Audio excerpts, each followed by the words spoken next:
He called me while I was meeting a client and casually said, "I'm leaving you. I've sold the house. Good luck finding a place to live." That moment shattered everything. But when I got home, oh, the look on his face when he saw what I did next.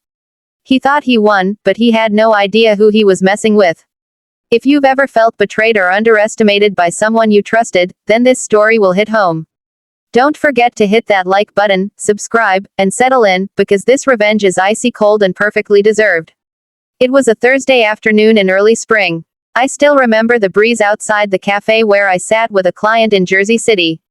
We were talking through final contract details when my phone rang. It was my husband. I answered casually, expecting maybe a grocery question or a check-in.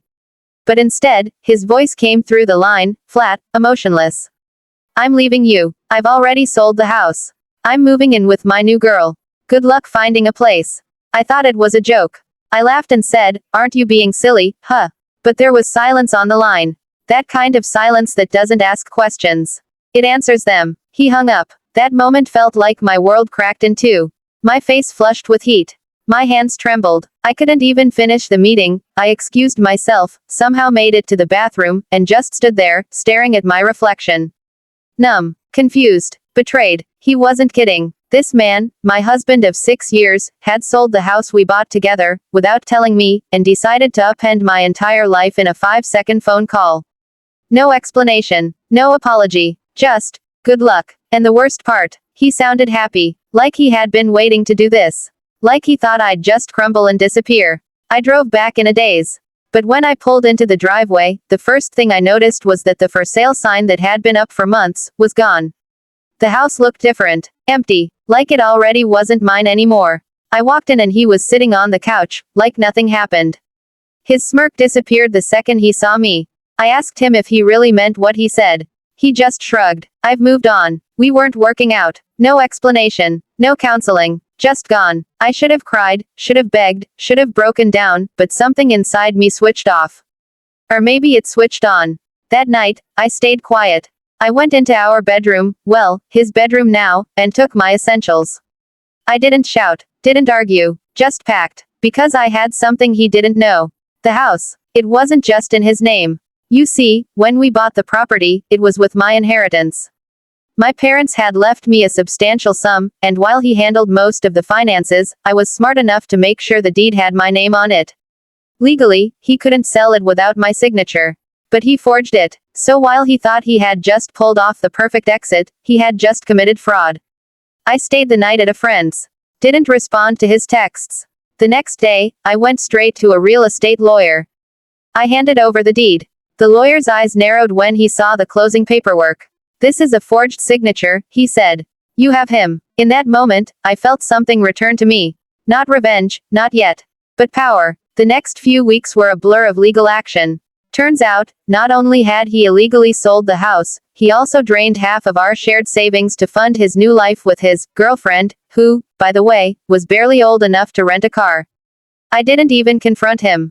I didn't need to. Instead, I waited. A month later, just as he was moving into his dream condo with her, he got served civil suit for fraudulent sale, court order to freeze all assets, and a subpoena for real estate fraud.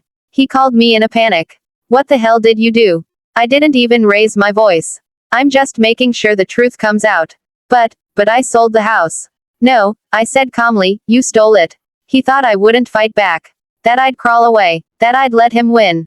But I wasn't the woman he remembered. Court moved faster than expected. With the forged signature evidence and a notarized copy of the original deed with my name clearly printed, it was open and shut. The sale was reversed. The condo purchase he'd made. Gone. His bank account. Frozen. His new girl. She dipped as soon as the money dried up. He was left with nothing. But I wasn't done. You see, I had also filed for divorce during that window.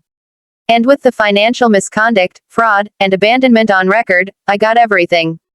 The house. The car. The remaining savings. Even the damn dog. I didn't take it out of spite. I took it because I earned it.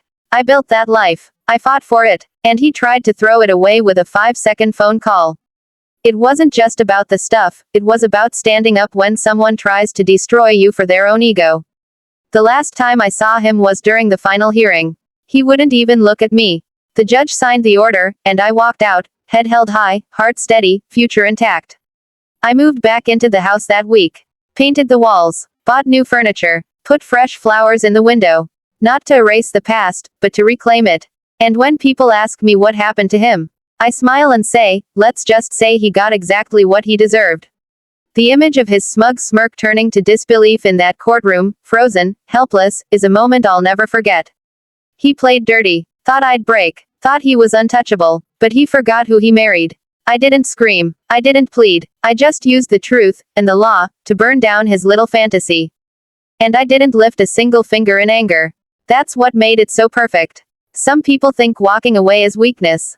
But sometimes the strongest thing you can do is stand still and let the truth catch up to the liars. Karma doesn't always need to be loud. Sometimes it shows up in court papers and empty bank accounts. If that ending gave you goosebumps, hit that like button, drop your thoughts in the comments, and tell us what's the most satisfying revenge you've ever seen. And don't forget to subscribe for more wild, real-life stories where justice always gets the last word.